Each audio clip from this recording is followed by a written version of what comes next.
Yes, yes. Oh, what happened to the internet? Okay, we're ready to start now. Vincent, glad to see you on the screen at least. Is there anything you would like to bring up? Anything you would like to ask about? Can you hear me, Vincent? They can't hear me. It is so weak, the sound. The sound is a bit weak. I have a question, yeah. Can I ask? Just a minute, Nina. We're just... Yeah.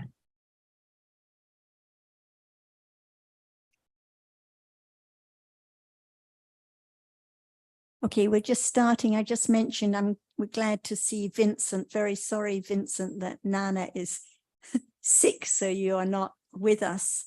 Is there anything you would like to ask about first, Vincent, or shall we let Nina ask her question? We'd just like to hear from Vincent first.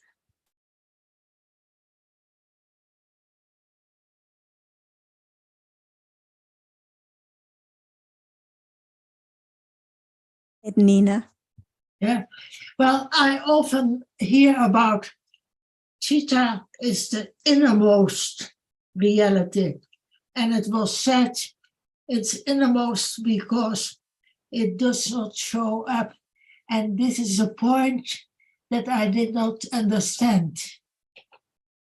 Because the word innermost I found difficult.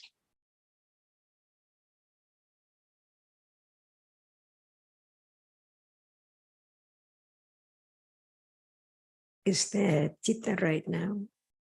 There is Chitta right now, yes. Yes. Does it appear? But we don't know it. Because it doesn't appear. Yes. We just have the idea about what is seen, heard, and so on. No attention to the reality which experiences that object at all, even right now. There can be like, attachment, or dislike, aversion. It can appear, but not as it is. So what about that moment when attachment is there? It has to be a moment of being attached to what appears, experienced by Chitta, right? That's why there is Chitta any moment, hidden. For example, seeing right now, we just learned about that seeing is no one, and it's not that which is seen. But who understands the reality which arises and experiences that which is seen, or that which is thought about, or that which is attached to and something, all the way, all the time, always. Chitta is there hidden, right? That's why it's the innermost, because Chitta itself arises to experience the object clearly, that the other reality, like Cetasika, arises with it, experience the same object, but not as the chief of experience that which attachment attached to it instantly when it arises with Chitta. Yes. There can be the idea of how much one cling to that object. No one cling to it, or it's clung all the time with ignorance about it. Just learn to understand it's there now, but what appears, not Chitta. That's why if there's no understanding about the truth of Chitta at all, how can it be known? Or little by little attended to, which is not attachment, aversion. It just arises to experience what is there seen right now, instantly. And it arises before seeing. And after seeing, any time in life, it's there. But who knows that it's there? Even right now. That's why talking about the truth of it little by little can be conditioned to begin to consider the truth of what is there cannot appear at all without Chitta. Or Without citta, can cittasika arise? Not at all. And it's there from birth, non-stop, arising and falling away, experiences and object, depending on conditions for what it experiences. For now, it's that which impinges on the eye base, condition, the reality which before seeing it does not see, but it has to arise and experience another object until seeing is seen, that which until it visible object is seen, sound is heard, and so on. Each moment is there, the innermost. Because Cetasika arises with it, different kind at different time, but it's there. Different by Cetasika, which arises with it.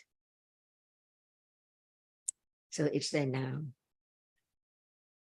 Begin to think about it. Talk a little more of it. So there can be a moment of attending little by little to that which is not visible object, but it experiences visible object which is seen right now, anytime, even while one is fast asleep, it's there, experiences the object. So the most precious moment in life is understanding the subtlety of all kinds of Dhamma in order to just learn that it's there, different ones as it is, and then a little more closer to be aware with understanding of that even hardness. It arises and falls away, like what is there appearing, sound or sight or whatever. Hardness is one doorway. Before it can be taken for my leg, my arms, or bottle, or table, or anything as before. That's why I consider just one moment of a reality arising and experiencing what is there anytime, even right now. The chief of experiencing what is there appearing. Without it, can there be anything appearing or any word at all? Without that which arises and experiences it. That's why it just learn to understand that is citta, but learn to realize the truth. What is it that cannot be taken for anything, anyone at all? So the moment of beginning to realize how deep, how subtle reality is, so true, so deep, because even it's there now, it is not known. Citta is there now. The visible object is appearing. Where's the citta?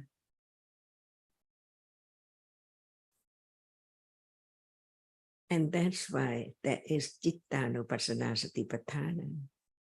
If it's not known in daily life, the idea of self cannot be absolutely eradicated, never to arise again, no matter in life what appears in a day. So one can understand how much or how enormous ignorance and attachment is there all the time after seeing, hearing, smelling, tasting, touching in a day. So what is the innermost? Yeah. Just learn to understand the truth. So listening to the truth is just to understand the truth. When there is understanding of whatever is there at that moment, there is no ignorance as before. For example, right now, no understanding of citta which sees, but everyone says, no one, it's citta, a reality which arises and experiencing an object. So seeing now, experience that which now seen, begin to think about it gradually by conditions. The most important is by conditions, depending on conditions, to see or to hear. Even it's not moment of seeing and hearing, it's there. Who knows? And even in between seeing and hearing, thinking, it's there. The citta, never absent at all, always there, unknown.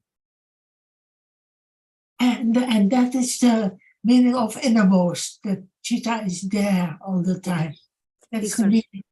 sometimes some cetasik appear, it appears, but not as it is, as no one, but it still be known as its attachment or aversion.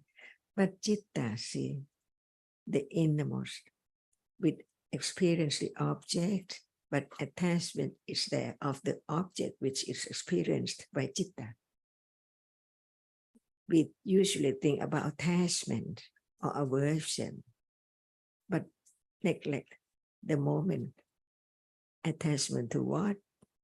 To that which is seen, and what experiences that which is seen, citta. No thought about it, only thinking about attachment or aversion or other reality.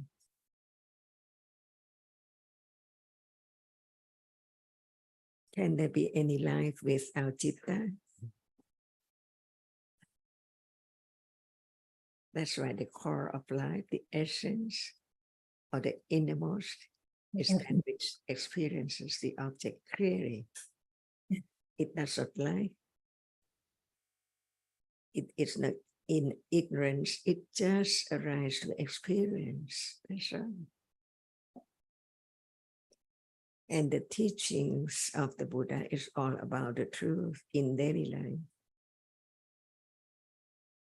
That's why, whereas the ignorance, anytime, at the moment of seeing.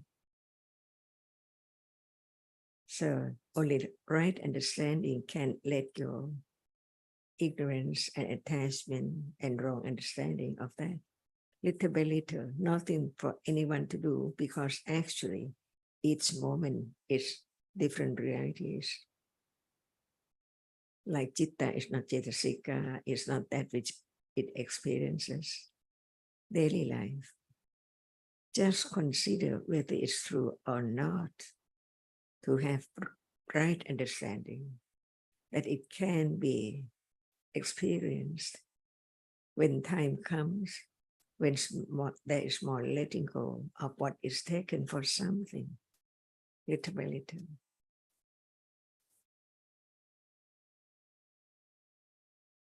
Just to clarify one small detail, because one of our Vietnamese friends here was asking about it just before the discussion.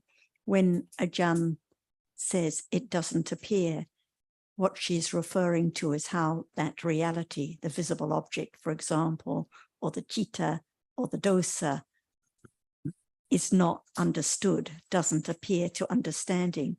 Actually, this visible object is experienced, we can say appears, whether or not there's any understanding, but usually it appears or it's experienced with ignorance or with attachment or the anger that she just mentioned. It may be apparent, it may be experienced, but usually with wrong understanding or clinging or ignorance. So when she just says it doesn't appear, it means no understanding. Okay, yes. This was actually Zal's question. Do you want to ask your next question, Zal?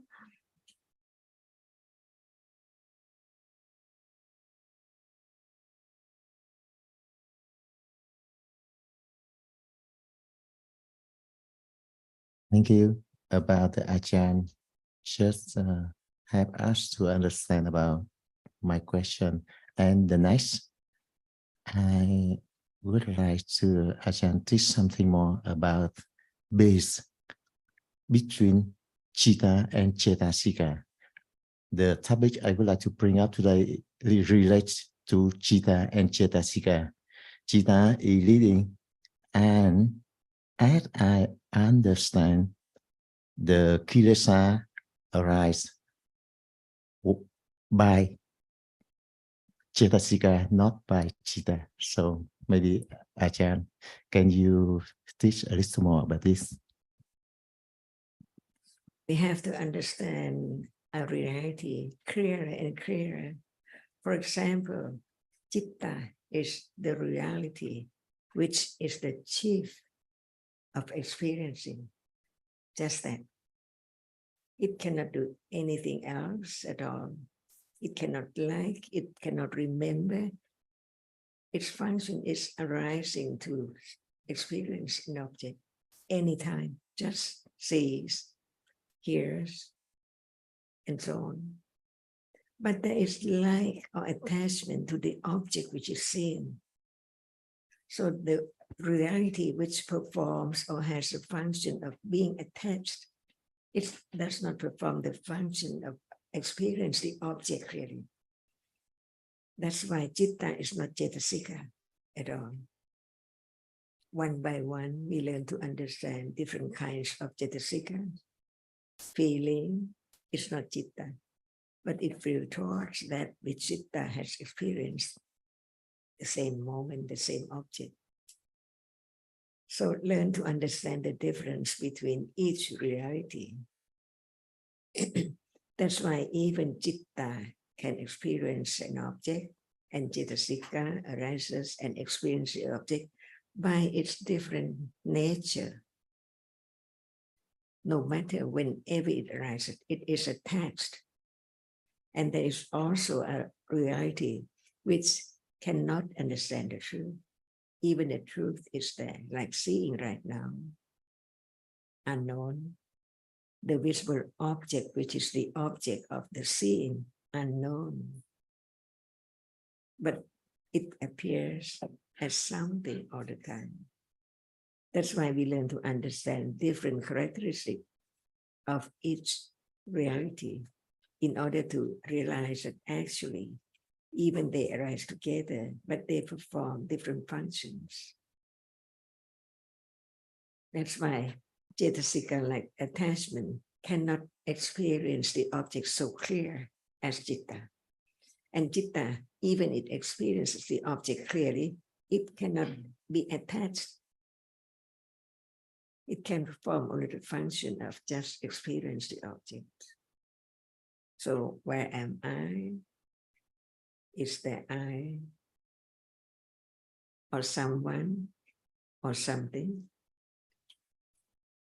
That's why the best moment in life is to understand the subtlety of all dhammas. Because of very short, beyond imagination, how short it is. Because a moment or the process of seeing self, there cannot be anyone here at all. It has to be after several processes of experiencing an object through mind as well. Because if there is no experiencing the object after the process of seeing, how can there be some shape and form different all the time as people and things around? That's why in life, Buddha taught about what is there to be known, because there is ignorance of what is there and attachment and all Cetasikas by conditions. But when there's no understanding, it's always me or I, because at moment of seeing, who else? So that moment is I see, only I.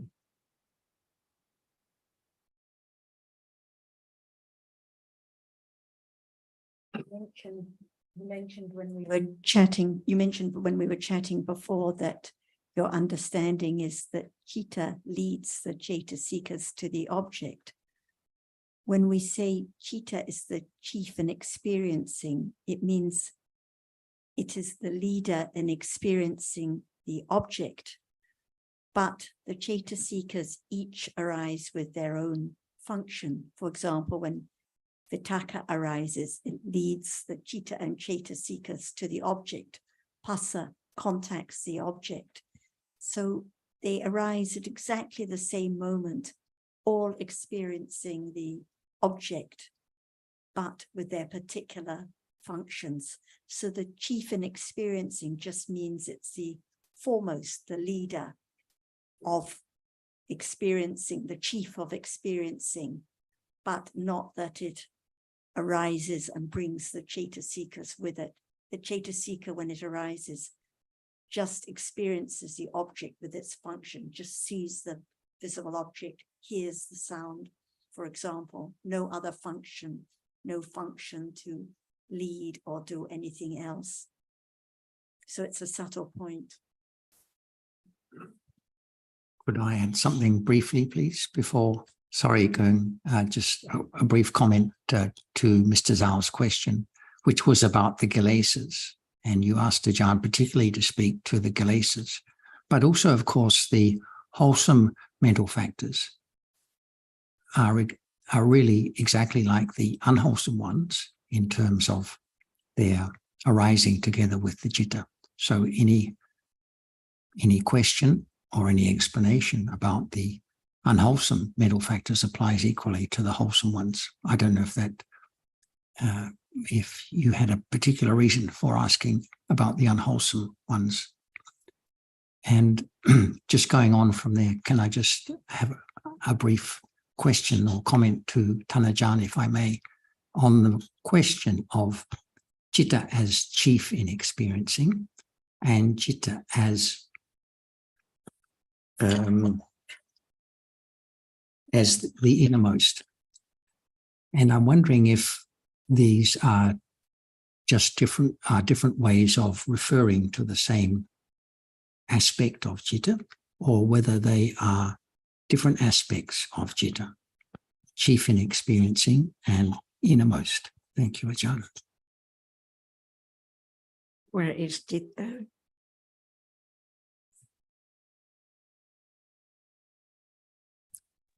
That's the question, because innermost tends to refer to place, inner, outer, whereas chief in experiencing doesn't. So I don't know the answer to the question. Citta arises by different conditions as well.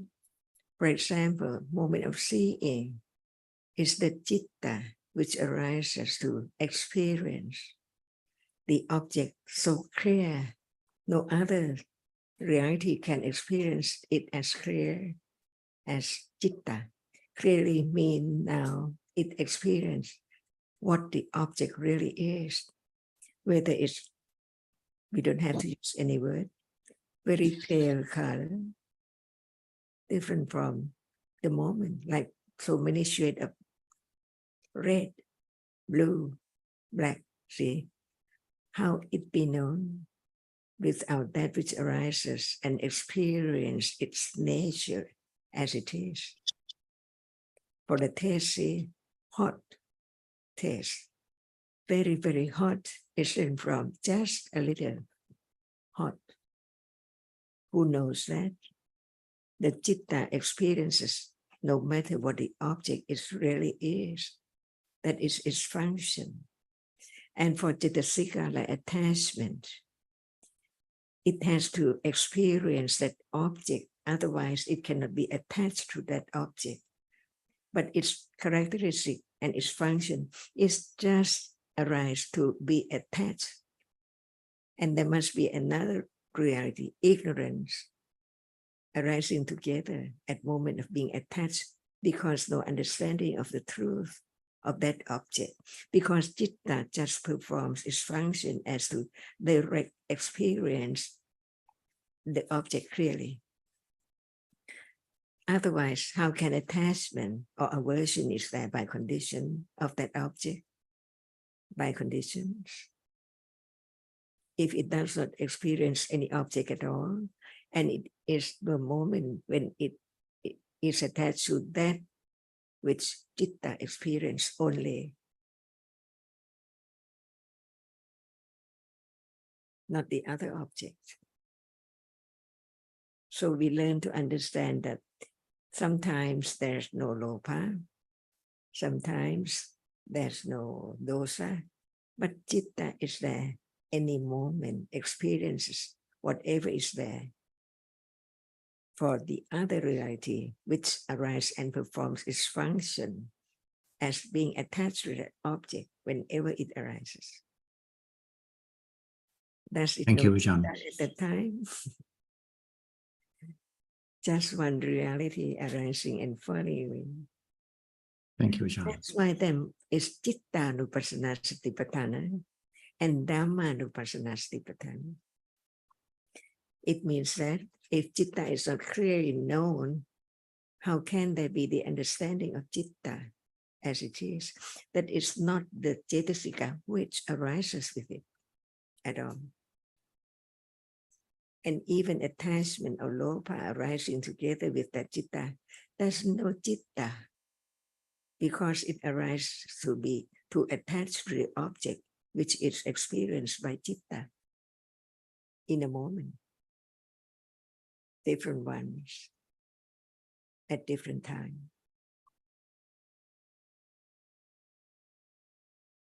Thank you, Ajahn. Gung's topic is relevant to this, so carry on, Gung. Yes.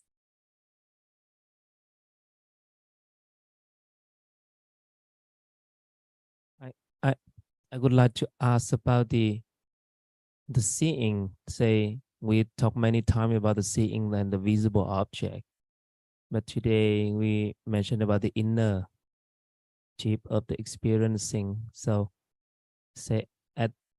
seeing without the right understanding or the level of understanding, it will never be appear in normal daily life, right, Ajahn?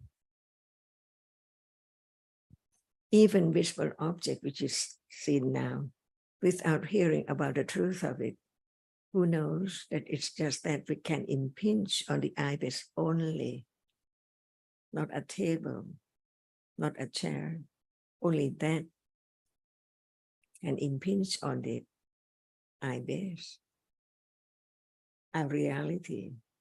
That's why it is called Rupa Ramana, or visible object, or some time, color, whatever. We can use different words, but it's there, experienced by a reality, which is the chief of experiencing, and it's conditioned to arise from moment of birth, on and on and on and on, experience different object by different conditions.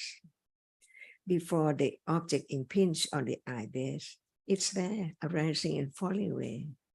But when there are moments of the visible object impinge on the eye base, it has to arise to experience that object by conditions, because its characteristic is arises to experience an object anytime, and the object changes by condition. So one time Ajahn mentioned about the life of the object. It is the Rupa, similar meaning. when Yeah. we talk about Rupa, it lasts longer than Citta. Citta arises and falls away 17 times. The Rupa falls away. That's why seeing sees that object only one moment. See, never be two moments of seeing, one after another. That's why Citta arises one moment at a time, experience one object at a time. But the object can be that which hasn't fallen away yet. That's why it conditions the other moment of Citta, which does not see, but arises to experience that object by way of receiving with more Cetasika. Because Citta is so very sudden by conditions, just arise to see how fast it is. But it seems like Citta in a day all the time, even while we are talking, thinking, what is seen is there.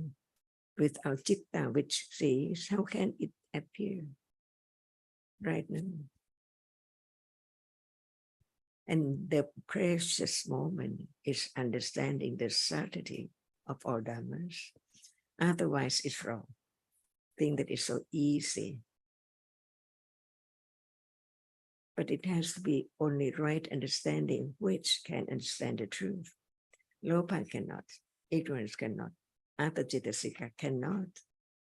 only a reality, which is not the chief of experiencing, but its characteristic, its nature is understanding what is there as it is. And it has its conditions for its arising too. Without hearing about citta, can anyone think about it? Even it's there, anytime. So now, are you thinking of citta? Yeah. So Or just the word about citta? yeah, many words. I think it's too difficult. So yesterday we talking about the we can only understand the reality that appear now, right? And today we mentioned that Ajahn just mentioned that citta, it seem not appear. Pardon, is it true? Yeah, by considering it seems true. It begins to understand the subtlety of that which arises and experience the object clearly, but no understanding. For Yes. example, seeing arises now and sees what is visible, but it doesn't, the seeing doesn't appear through the eye door. It can only appear through the mind door, the characteristic of seeing. So does it appear? Is it understood through the mind door? Or is it just thinking about seeing which sees visible object? Yeah, very thinking about that. Thinking about the seeing or understanding the characteristic of seeing by way of its nimitta. Yeah, just thinking. So this is what Ajahn means when she says it doesn't appear. It means it's just thought about, but not understood usually. And when we were talking about the rupa lasting for 17 times as long as citta, that's why it's exactly the same visible object that is experienced by all the cittas in the idle process, but each one experiences it with a different function. So only the seeing consciousness actually sees it. So it's exactly the same object for the following cittas, the sampaticana, santirana, the kusala, akusala cittas that follow and so on, but none of them see it. So it's only actually visible or seen by the one moment of seeing consciousness. So when it seems light all the time, it's because of not understanding seeing, not understanding visible object. Ignorance most of the time. So about the appearing well. So can we say visible object appear now? It appears, but does it appear to ignorance or to understanding now? Okay, to ignorance. So definitely visible object is seen now. Definitely it's experienced by the other cittas. But if there is no understanding, it appears to ignorance. And even if it appears to just a little understanding, for example, when considering wisely about it, when it begins to appear to understanding, is it does it appear well? Does it appear clearly? If not, that's why there is doubt afterwards. Okay. Was that visible object? Was it really understood? Was it seeing? Because even when there's a little understanding, it's so brief. And then afterwards there's doubt and wondering, and was that understanding or not? Because it doesn't appear well. When it appears well, that is when there is direct understanding of the characteristic of that reality. And those are the moments of satipatthana, the direct understanding, no doubt, firm confidence that that is what is seen. So the next last question about, can I say seeing not appear to ignorant now? Appear to not, cannot appear to ignorant. Why can it not appear to ignorance? Because it seems only understanding right, the direct understanding can be understand the chitta, like Ajahn just mentioned. I just try to compare, Yes. to differentiate between, say, visible object now, it can be appear to ignorance, Yes. or it now, right? But chitta is some hidden behind. Just try to differentiate. So the reason that chitta isn't understood clearly is because usually there is ignorance. Usually, for example, even thinking now about seeing, usually it's thinking with ignorance about the idea of seeing. So actually it's never the seeing itself, because the seeing has fallen away, but the nimitta of seeing usually is the object of ignorance, not of understanding. It's still nimitta of the seeing as the object for ignorance.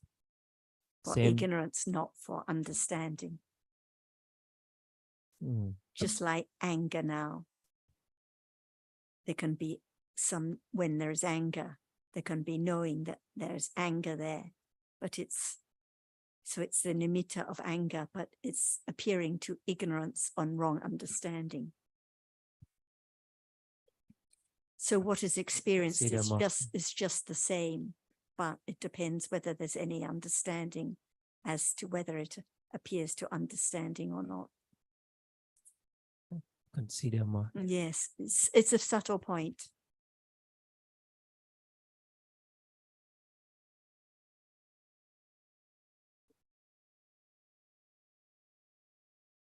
Very stupid question, very short. I always feel helpful when Ajahn said about the reality at this moment. And the question is, we said about what can appear at this moment, but sometimes we said about lobha or dosa, and maybe lobha and dosa not now here. Maybe, I'm not sure. So when Ajahn teach us the characteristic of lobha or dosa, so it's not here. So I'm not clear about this. So maybe Ajahn said a little bit more about this. Is anything now appear to understanding as it is? I think everything can appear. It appears to ignorance. Yes. What about seeing? Now they're seeing, but no understanding of seeing. And what is their seeing? Does it appear as it is or not? So it appears to ignorance. So we can say about everything. That's why there are different stages of understanding. Yes. Without intellectual understanding so firm, how can there be virya and khanti to develop the understanding of what is there, which is not known at all at the beginning, and then from hearing, it conditioned, considering about the truth by conditions, sometime, not many times at all. Maybe some one moment, we don't know. See, depending on conditions, whether today, is there any thought about citta?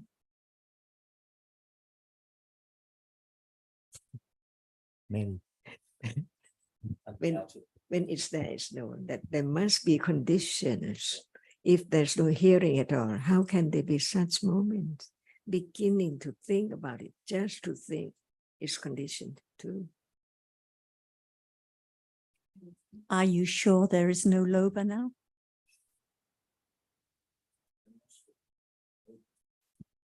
I'm not sure there are no lobha now. I'm just saying maybe. And maybe because of ignorance, it seems like there is no lobha, because slight lobha, as soon as they're seeing or hearing, the very subtle lobha comes in, but not known. So because of the ignorance, it seems oh, we're having the Dhamma discussion, so no loba or dosa. But that's because of ignorance. Actually, it's there, following so quickly, but unknown. And even the slightest dosa, slight discomfort because a little bit too warm or a little bit too cool or just a little bit uneasy, it's there, arising and falling away so quickly. So it's ignorance that when it seems that there's no loba, no dosa arising, even while we chat now. Yes, thank you, Ajahn. Want to ask Sita at home if she has anything she'd like to ask, because she's been joining all the Zoom discussions and she was chatting at the beginning with Nina. Anything you would like to ask about Sita before we come back to the room? Thank you, Sarah, for asking. Yeah, Ajahn, I was, as always, I was considering and also reflecting on this subtlety is it also by condition? Yeah. I was considering about it. Whatever arises is conditioned Okay. to arise, no matter what. Mm-hmm. Considering, reflecting, and listening, all by condition. Yeah. When Ajahn? there's a little more understanding of the subtlety of reality. Yeah. Okay. Thank you, Ajahn.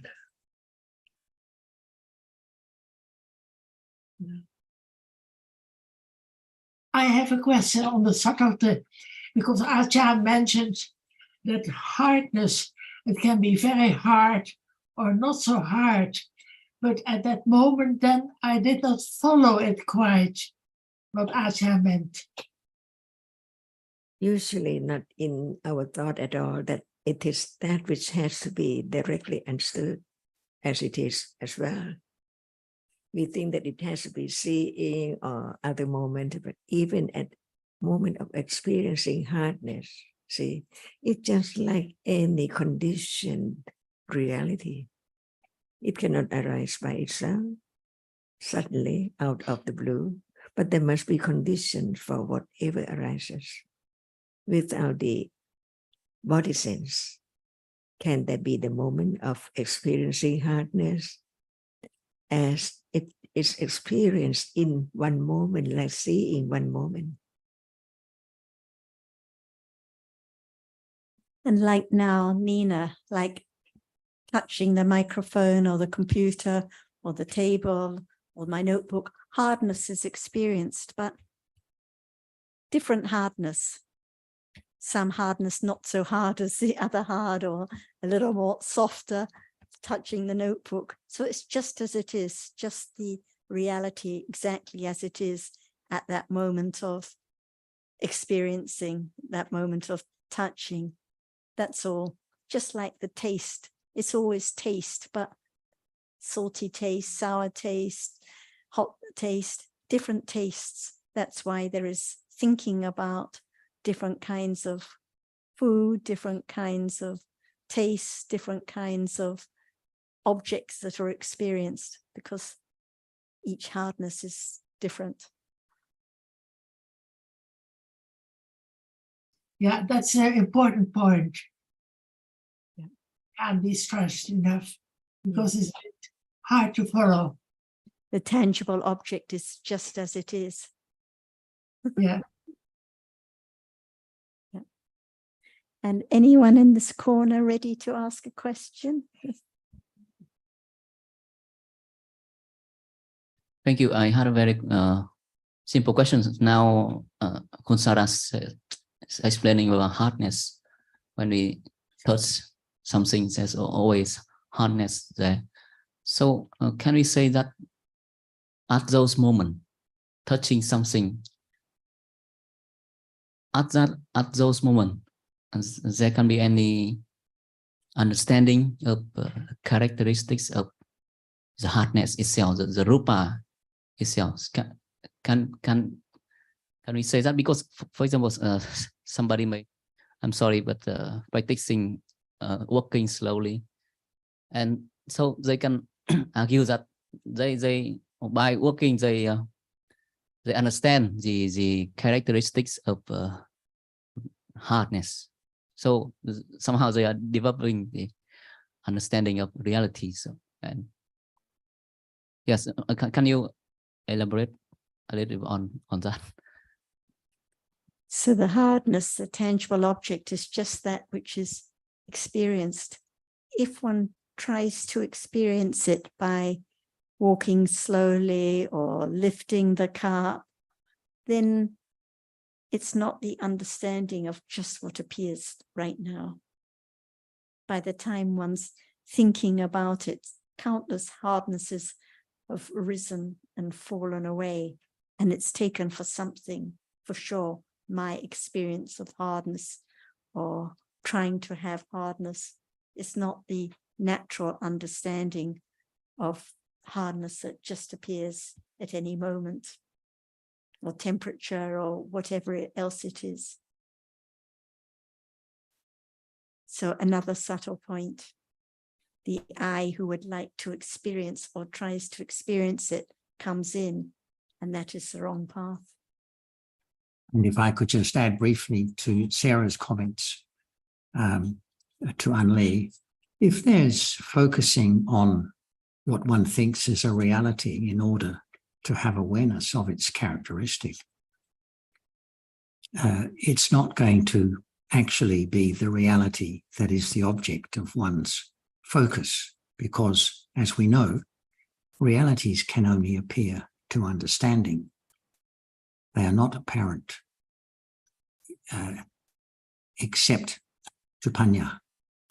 And so what is being focused on is not actually the reality, but one's idea of the reality, and starting off in the wrong direction. And anything observed thereafter can only be conceptual, thinking about what one takes to be a reality. Thanks. Thanks, John. It doesn't just mean that actually what appears at those moments when one try to focus on some kinds of characteristic. What appear is not the characteristic, not the reality itself, but only the idea of one owns about the reality, which is a concept, right? That's correct. I mean, by definition, when there is the idea of focusing on something, it is not yet the object. Otherwise, if it was already the object, there wouldn't be the need to focus. Yes. Yeah. Thank you.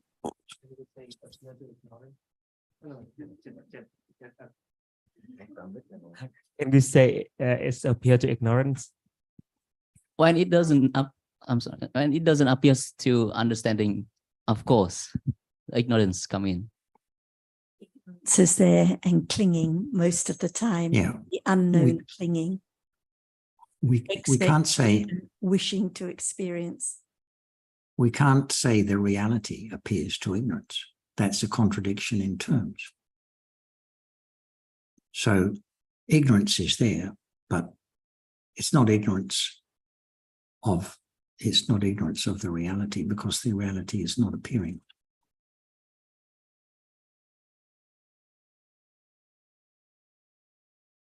So that means when we say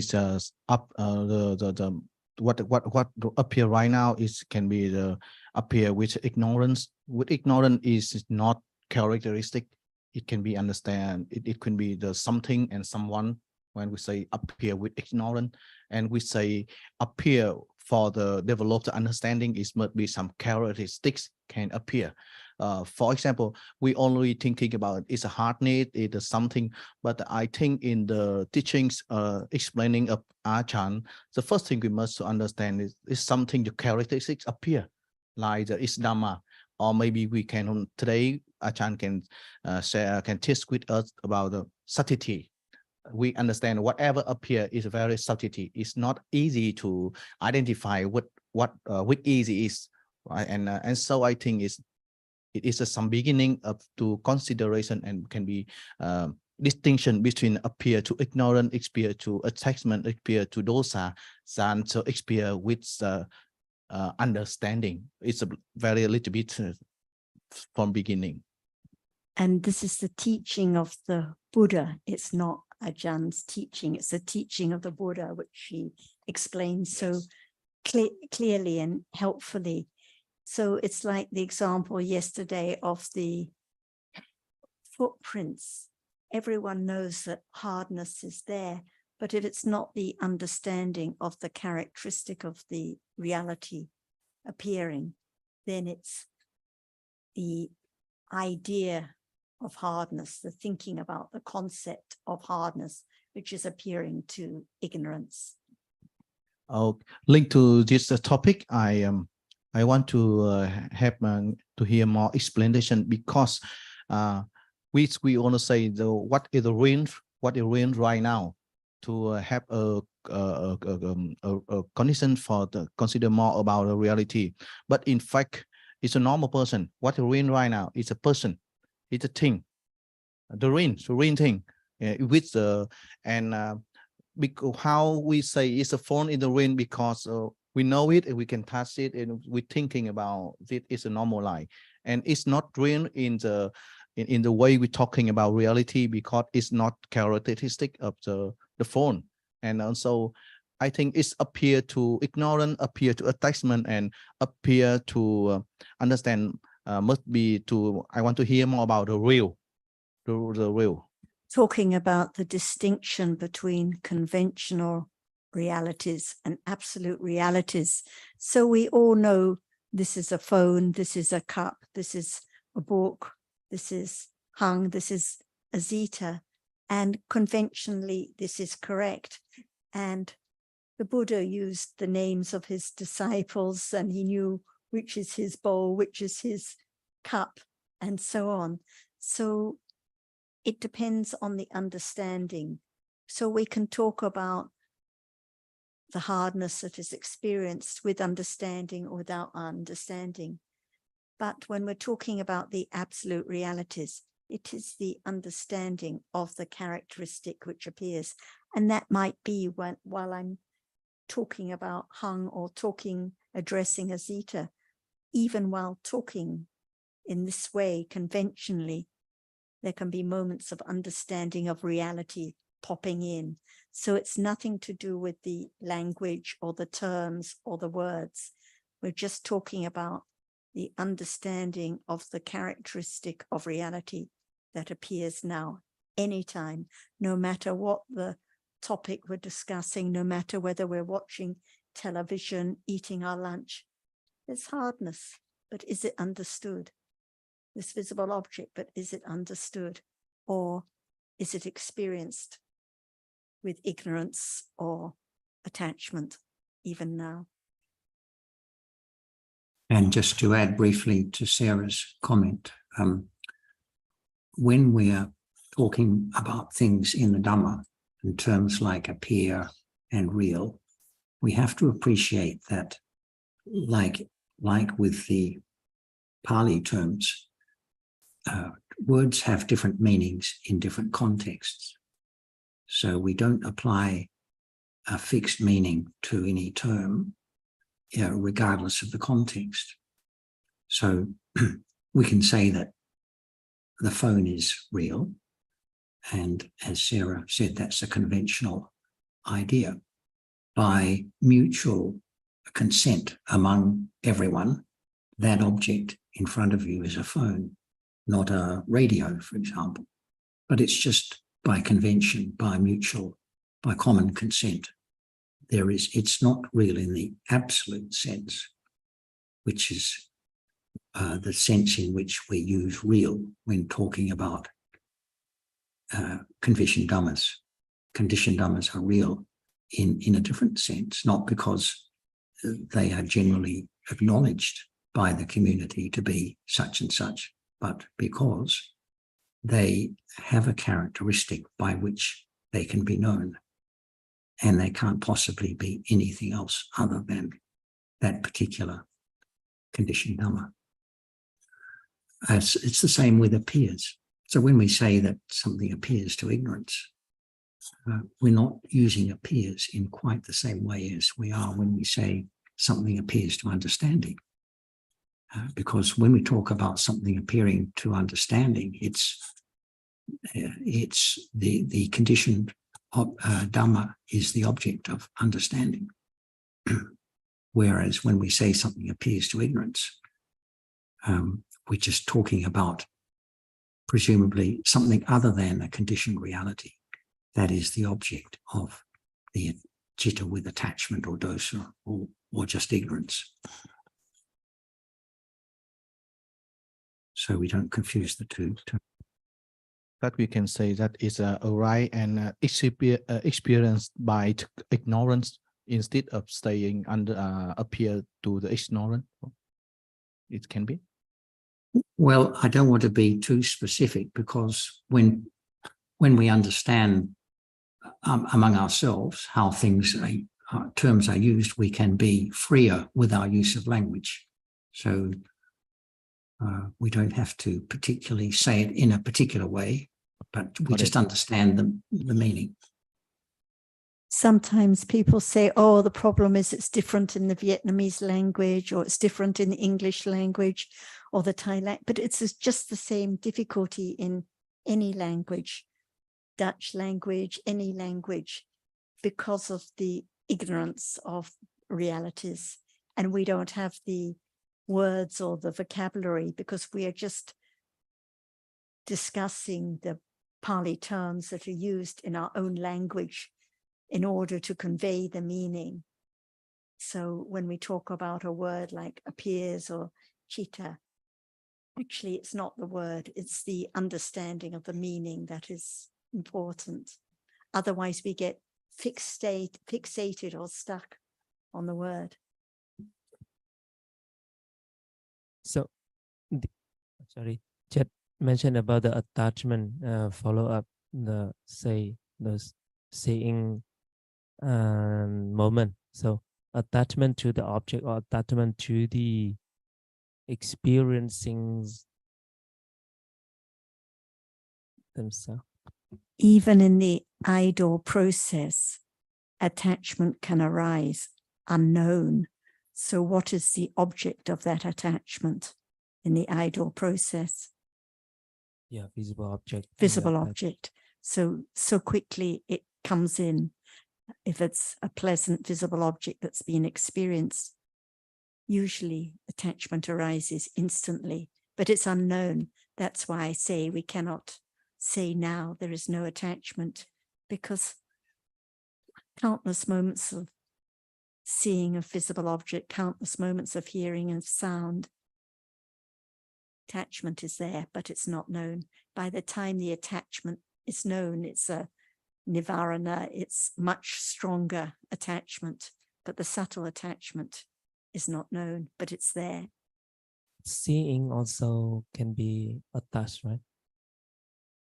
Can be the object of attachment, Okay. but not through the idle process. Sure.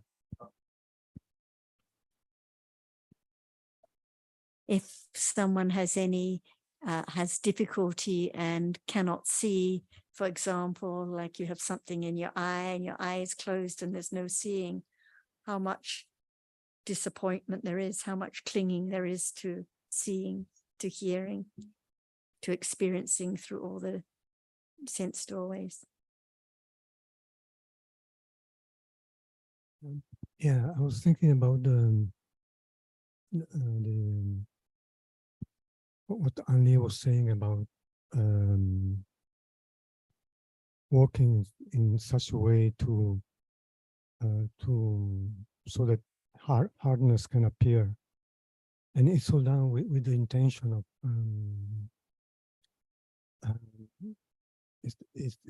so we have the intention of making something appear, and we have the intention to understand. And as Ajahn always reminds me, intention is not one of the is not one of the reality which has any role in understanding, because we know that the path is eightfold path. There is no intention; is not included. But we tend to go off track right from the beginning, intending to do this and intending to do that, but that I think that's the wrong path just from the beginning. And so to go back to the hardness, when we hear Ajahn speaking about hardness, when we are sitting or we are or whatever we do, so hardness is there anyway. We don't have to walk. We don't have to do anything. Like, how many people in this room can we count the people? But there is visible object now, and we begin to understand the truth is more subtle than we would like to think. We would like to think. Excuse me for interrupting, Alberto. Could you speak more into the microphone, please? Having difficulty hearing you. Thanks. Remember, we have people translating it all, and I think they're having trouble following. So.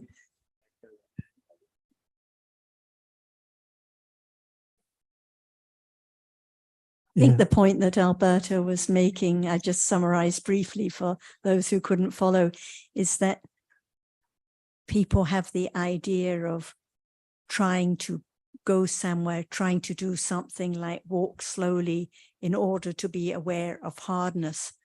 But actually there is hardness being experienced here and now. There's visible object being seen here and now. So as soon as there's the intention to do something to experience hardness or to see visible object, it's the wrong path.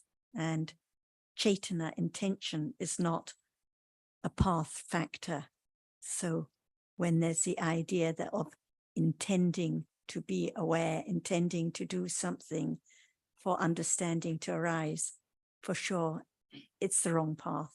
It's the idea of I trying to experience a reality that isn't the reality appearing now. I think for that point also happen many times in daily life, like sometimes is it the hardness or it's easy. I think it's easy to try to the wrong understanding even during the discussion, right? So please. Yeah. We're talking about hardness, and I was mentioning different hardnesses in answer to Nina's question. And someone may instantly have the idea of trying to experience hardness. So the wrong practice, the wrong idea of I can come in even right now when we hear about the reality, because just like the attachment is so subtle and follows instantly after seeing and hearing, so does wrong view. It can arise instantly too, as soon as there's the idea of something or someone, much, much more subtle than the example I gave. And if it's not known, then no idea about it. We just assume because we're discussing Dhamma, the chittas are kusala, but kusala for a moment. Thank you very much for all of your comments. Now, one of the backgrounds why I raised the topic is that sometimes people do not understand what is Dhamma, but then they explain by some others like Ms. Tambak or Ms. Hang, and then suddenly they think that, oh, it's easy. I already understand hardness. Hardness is easy, just touch, and I already understand the characteristic of feeling, for example, unpleasant feeling, and yes, I just share that first people don't understand Dhamma, And next, people think, oh, Dhamma is so easy to to understand. It's also, yeah, I have that kind of from my own experience. Yes. The other people, the other Vietnamese, or now, what about the clinging Yes. and the ignorance even now, even while we speak? Yes. Yeah. Yes, I know what Anle is referring to, because it's easy to think that by touching the table, one experiences hardness. And if it were that simple, then it wouldn't need a Buddha to explain to us the necessity to know the reality of hardness. So it's useful to point out also at the same time that it's not the convention, it's nothing to do with the conventional knowing of hardness. It's something quite different.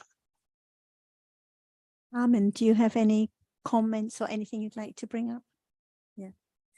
Yeah. Yeah. You want to bring something? No. Okay. Okay, I little bit to change the topic, because yesterday evening we discussed with some friends, and we talk about the asava and oga, and I want to hear Achan to explain more about the asava and to oga, about the different degree of the some unwholesome characteristic in linked to consider about the work right now, because we all the way to hear that every a single word in the Buddha teachings, all the way to pin out, to point out what really is right now. And so we hear about the asava, and we hear about the oga, which a kind, very kind different between the kilesa. And I would like to hear more, to more understand about this. Is the understanding of seeing right now? Oh, very few.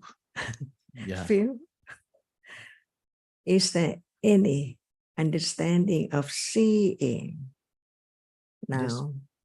A little bit. The word, Yes, maybe in the thinking. but not the truth. Yeah. That's why I think that in order to be reminded about the subtlety of reality, what about what appears, no matter when, does not appear as it is at all? See how much ignorance about what appears. So much. Including asura.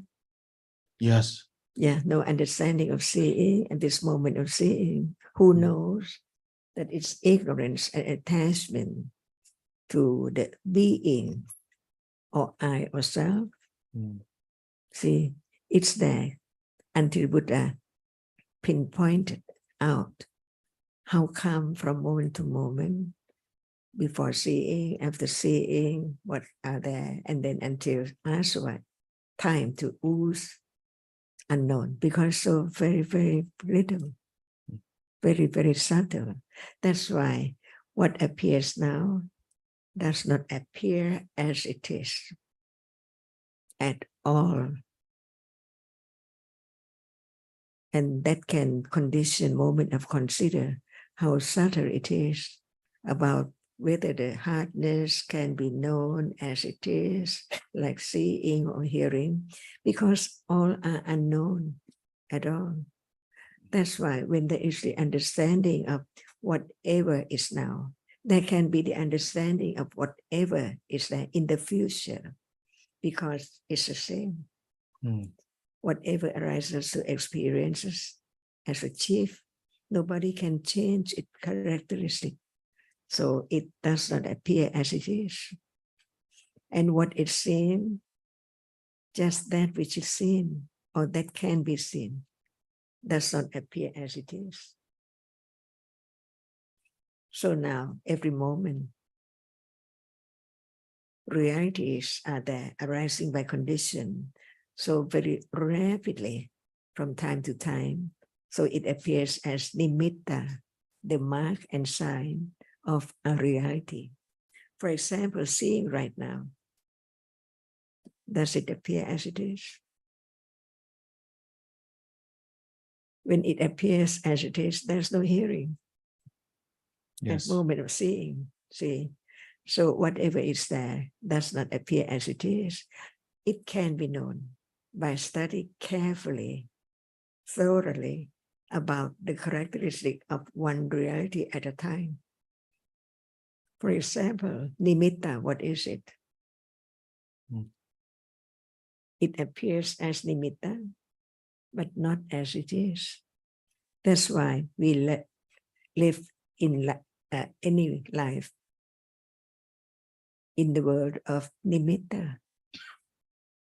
So learning to understand it in truth, what is there is not as it is until it appears to right understanding stage by stage from hearing about each different one.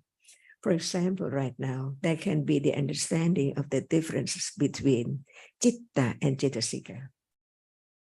Not just the word.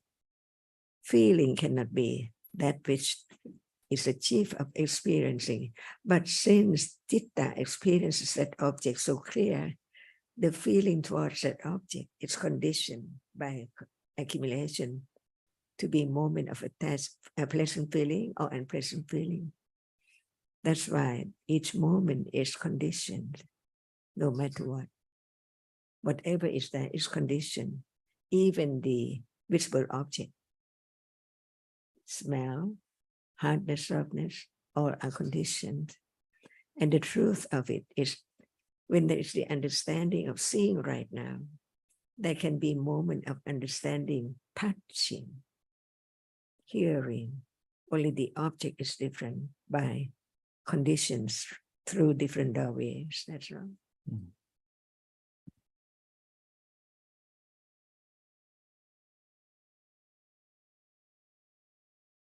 Since the first day, I see that Achan mentioned a lot about chitta as a reality that can be understood at the moment, and I didn't hear Achan mention a lot about object of chitta, but they all equal as the object for understanding. So, any reason for that? If it does not arise, no matter through what doorway, can it appear to be known?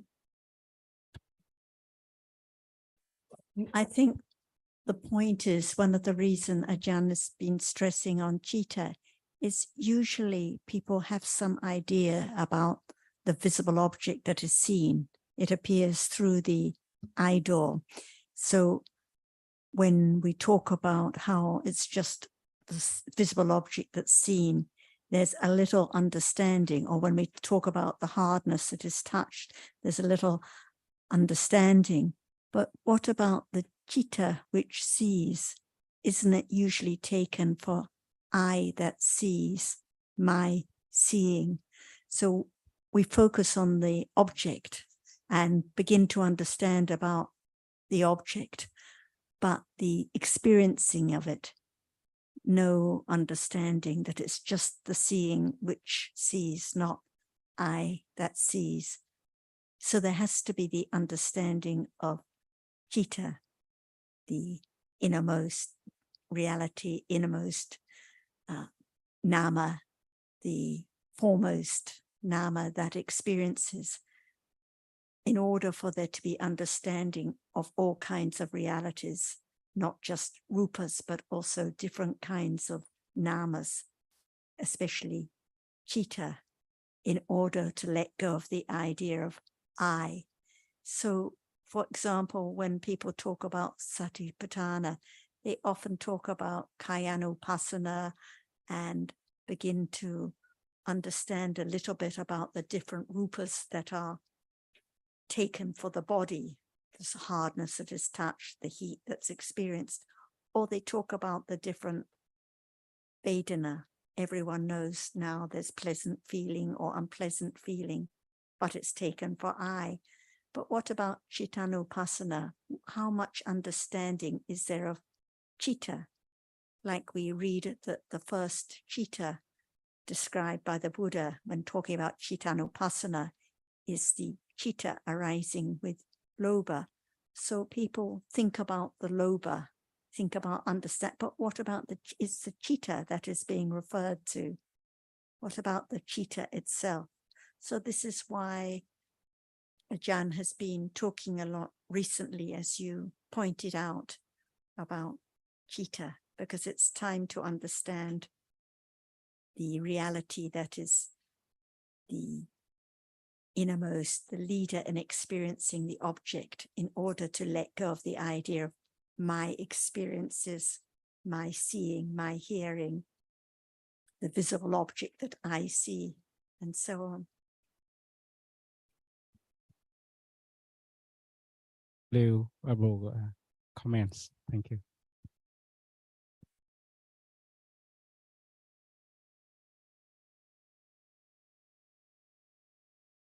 And I have another question.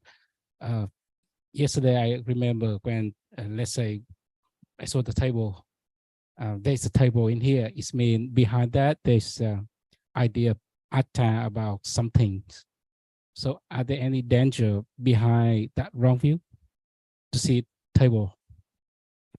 Is it dangerous to just live in ignorance and wrong understanding of what life is? Yes. Why?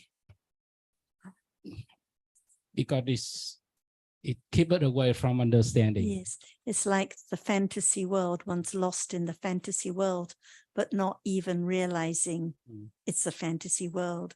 No understanding of the truth that the Buddha taught. So we know when we wake up, and we know it was just a dream world that we were in whilst sleeping and dreaming, and we're glad to wake up. Oh, end of those ridiculous dreams. But what about now? Actually, it's a dream world most of the time. The stories about what happened in the gym yesterday, and about one's experience of what happened on one's way to coming to the discussion, and the different kinds of food we have been eating, and the objects of experience. It's just a fantasy world that we live in. So isn't it time to begin to wake up, a little more waking up? And the biggest fantasy of all is the fantasy that there is an I that can control life, that can make hardness appear, that can be aware, that can see, that can hear. So this is the biggest delusion of all. And it's so dangerous because it means there's always the idea of I that can control, no understanding that what arises now is conditioned, not in anyone's control. So in order for there to be the letting go of clinging and ignorance and all other defilements, there has to be the beginning of understanding of Dhamma now as anatta, not anyone there.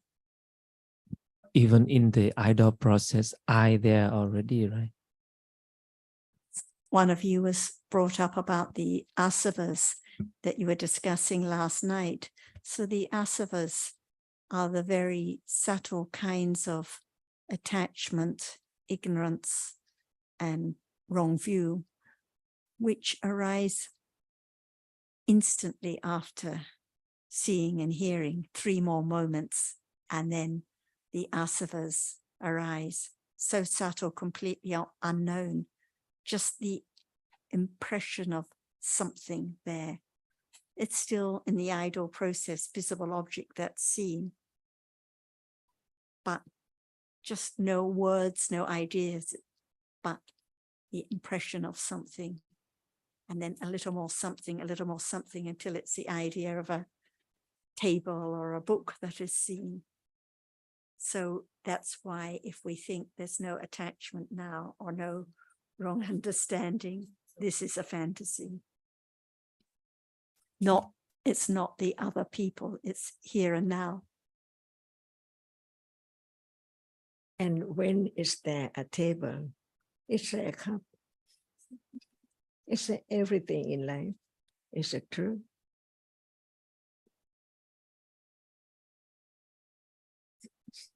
See, that's why understanding the truth of each reality as it's there only when it appears, right? And more quickly than that, even now, when it appears as just appearing, it arises and falls away all the time, unknown. That's why we learn to have firm confidence of the absolute truth, enlightened by the one who has developed great wisdom to realize the truth. And each word of him about reality, or what is that, is so real.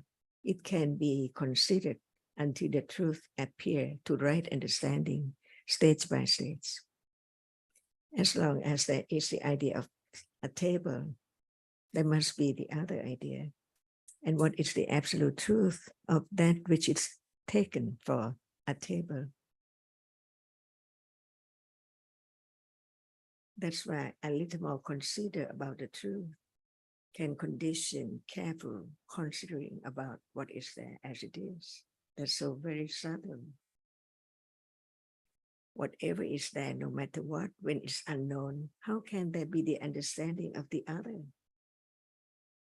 For example, if there is no understanding of hardness as a reality, can there be the understanding of that which is seen? Only different domain, different characteristic, but it's the object of that which experiences it. Otherwise, it cannot appear.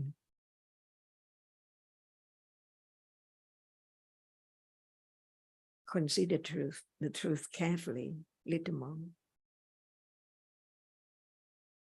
Lobha or ditthi that arises so quickly and so in such a subtle way after seeing is the asava.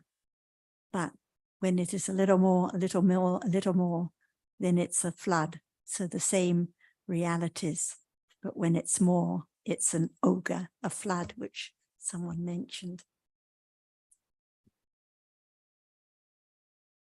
Flood, yes.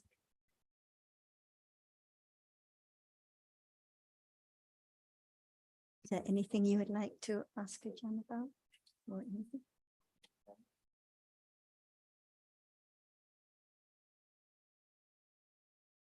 About accumulations, we've accumulated to be this person in this life. So those accumulations,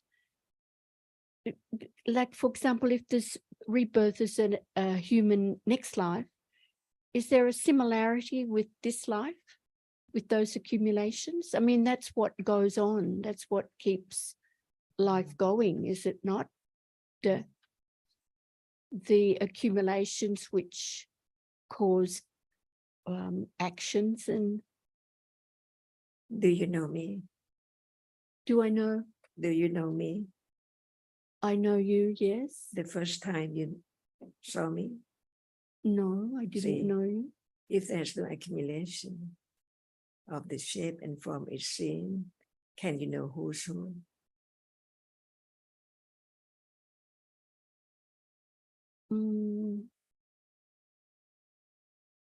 I'm not quite sure what you're saying. Do you know Kun Alberta? I do now. Now, but before that, first time. No, I didn't know him. And but why do you know him now? Because I've seen him a lot of times. Yes, accumulation. So what's being accumulated? The knowledge of this shape and form. Because you take this shape and form as that person. That person. Mm-hmm. But Azita, your question's about accumulated tendencies, is it not? Yeah, more accumulated tendencies. I would think accumulated way. Now, to understand what accumulate, not just see him, because what did you feel? What do you think about him? Well, he's my friend.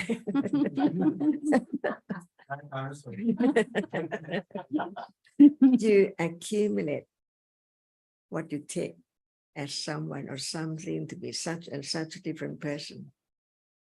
Not just seeing, seeing just the beginning of without the accumulation of sanya cetasika? Can there be moment of understanding what is there? It's not this, but sure. See, from moment to moment, From moment to moment, there's accumulating. not just seeing, I- only I- thinking about thoughts that reality which is seen. I guess I was thinking more in terms of not the accumulation of, say, dosa. Okay, where is it? Where is kept? Where is accumulated? Well, I understand that it's carried from citta to citta. It accumulates in the citta. That's it. Accumulation of dosa, or accumulation of lopa, or accumulation of understanding. So if there's a lot of dosa accumulated, say, in this life, then sure, I would think that in the next life, there would be Next those, life. that dosa would arise So more than, say, someone. What is next life? Oh, it could be anything. How come to How- be such and such life? Different ones. Oh, well, because it's karmic results in a new life. Once you dislike this object, when you experience it again, can it be attachment or aversion? Yes. At moment of dislike this object, when you experience or see it again, do you like it? Well, all I can say is if it's in this life, I like it, and so that's why I think in another life I would like the same object. What is difference between this life, next life, or the other life?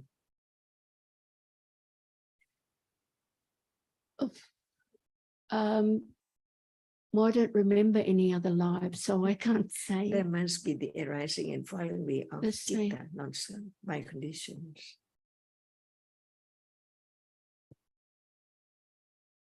So, Zita, I think you just answered the question. Just now, you're saying that if next life you don't have this object as you have this in this life, you wouldn't feel the attachment to that object. So, for example, if you were born in heaven, although you've accumulated a lot of aversion, what are the chances of aversion arising as much as it does now in as a human being? So it's all dependent on conditions. We've accumulated all kinds of tendencies. For any tendency to arise, any akusla or kusla to arise at any given moment, it depends on the conditions. Again, people would like you to turn on your video if possible, please. They're asking for the cat videos on.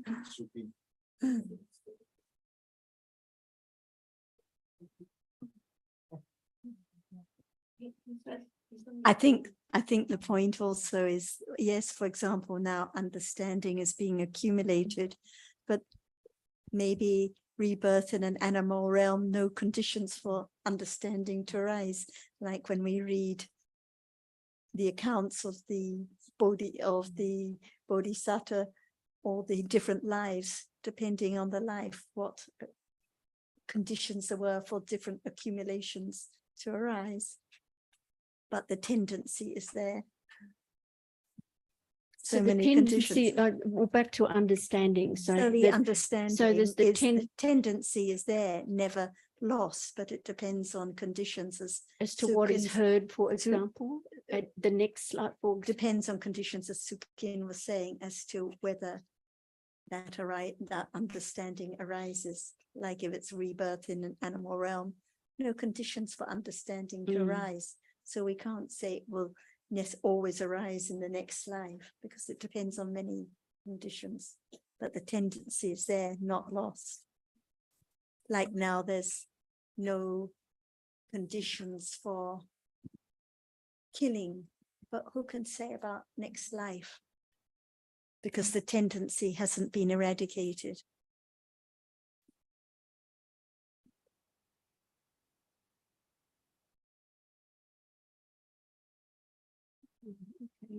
Do you know now what Dhamma is?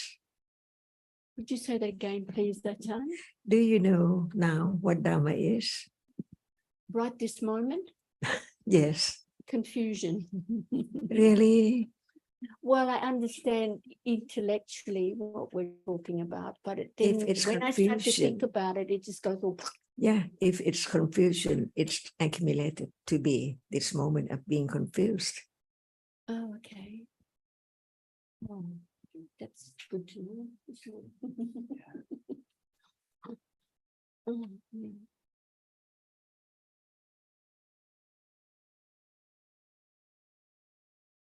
Okay, thank you.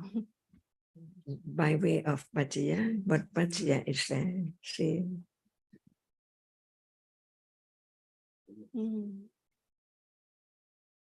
Well, we never know what pacha is there because each moment is different. So Talking about the accumulation of habits, of tendencies.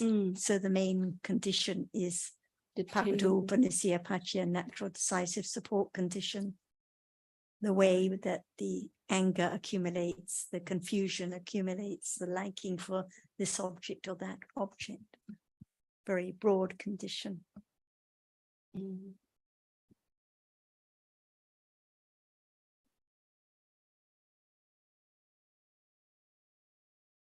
Thank you, Ajahn.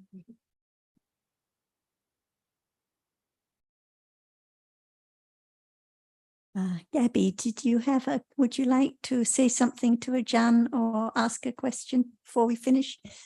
Okay, we're going to be finishing very shortly, and please see, if you're at home, please see Hang's note, because we're going to be switching to Vietnamese English if you would like to listen. Does anyone have any last comment or anything that they'd like to say? Otherwise, Yes, please. May I say something to Ajahn, because this discussion, go ahead. This discussion today, may I say something to Ajahn? I think the discussion Dhamma very medicine to cure the ignorance for that what I'm saying. Listen to Dhamma discussion is the medicine to curing the disease of ignorance. Yeah, and one day we can understand what is ignorance and what is not ignorance. Understanding the Dhamma one day, step by step, it would be understanding.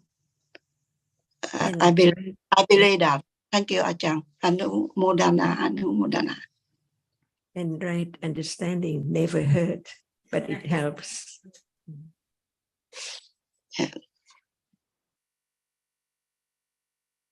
Okay, thank you very much. The next English discussion will be tomorrow. Thank you, Sarah.